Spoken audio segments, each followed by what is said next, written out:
ലോകത്തിലെ ഏറ്റവും കരുത്തുറ്റ റോക്കറ്റായ സ്പേസ് എക്സിന്റെ സ്റ്റാർഷിപ്പ് 3-ാം പതിപ്പിന്റെ ആദ്യ പരീക്ഷണ വിക്ഷേപണം വിജയകരമായി പൂർത്തിയായി. ടെക്സസിലെ ബോക്ക ചീക്കയിലുള്ള സ്പേസ് എക്സിന്റെ സ്വന്തം വിക്ഷേപണ കേന്ദ്രമായ സ്റ്റാർ ബേസിൽ നിന്നും പ്രാദേശിക സമയം വൈകിട്ട് 5:30 ചരിത്രപ്രധാനമായ ഈ വിക്ഷേപണം. മുൻ നിശ്ചയിച്ച പ്രകാരം വ്യാഴാഴ്ച നടക്കേണ്ടിയിരുന്ന വിക്ഷേപണം ലോഞ്ച് ടവറിലെ ഹൈഡ്രോളിക് പിന്നിലെ തകരാർ മൂലം മാറ്റിവെക്കുകയായിരുന്നു. വിക്ഷേപണം വൻ വിജയമാണെന്ന് കമ്പനി അവകാശപ്പെടുമ്പോഴും ഭാഗികമായ ചില തിരിച്ചടികളും ദൗത്യത്തിനിടയിൽ നേരിടേണ്ടി വന്നു.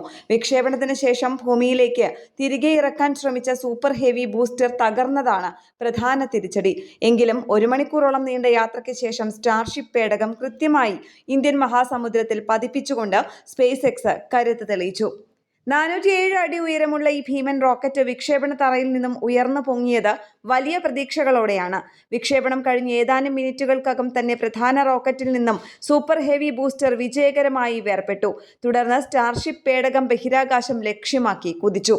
വേർപെട്ട ബൂസ്റ്റർ ഭൂമിയിലേക്ക് തിരിച്ചിറക്കുന്നതിനിടെ മെക്സിക്കോ ഉൾക്കടലിൽ കൃത്യമായ ലാൻഡിംഗ് നടത്താനായിരുന്നു പദ്ധതി. എന്നാൽ തിരിച്ചിറങ്ങുന്നതിന് ആവശ്യമായ രീതിയിൽ ബൂസ്റ്ററിലെ എഞ്ചിനുകൾ വീണ്ടും ജ്വലിപ്പിക്കുന്നതിൽ സാങ്കേതിക തടസ്സവും നേരിട്ടു. നിയന്ത്രണം നഷ്ടപ്പെട്ട ബൂസ്റ്റർ കടലിലേക്ക് പതിക്കുകയും വലിയ സ്ഫോടനത്തോടെ തകരുകയുമാണ് ഉണ്ടായത്. അതേസമയം യാത്ര തുടർന്ന സ്റ്റാർഷിപ്പ് പേടകത്തിനും ചില വെല്ലുവിളികൾ നേരിടേണ്ടി വന്നു. പേടകത്തിലെ 6 റാപ്റ്റർ എഞ്ചിനുകളിൽ ഒന്ന് യാത്രാമധ്യേ പ്രവർത്തനരഹിതമായി. ഇത് പേടകത്തെ കൃത്യമായ ഭ്രമണപഥ പാതയിൽ എത്തിക്കുന്നതിന് തടസ്സമുണ്ടാക്കിയെങ്കിലും സുരക്ഷിതമായ ഒരു ഉപഭ്രമണപഥ പാതയിൽ തുടരാൻ പേടകത്തിന് സാധിച്ചു.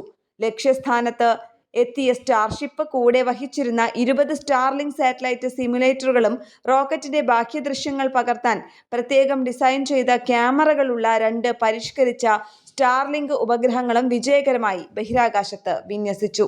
ഇന്റർനാഷണൽ ഡെസ്ക്, കേരള പ്രണാമം.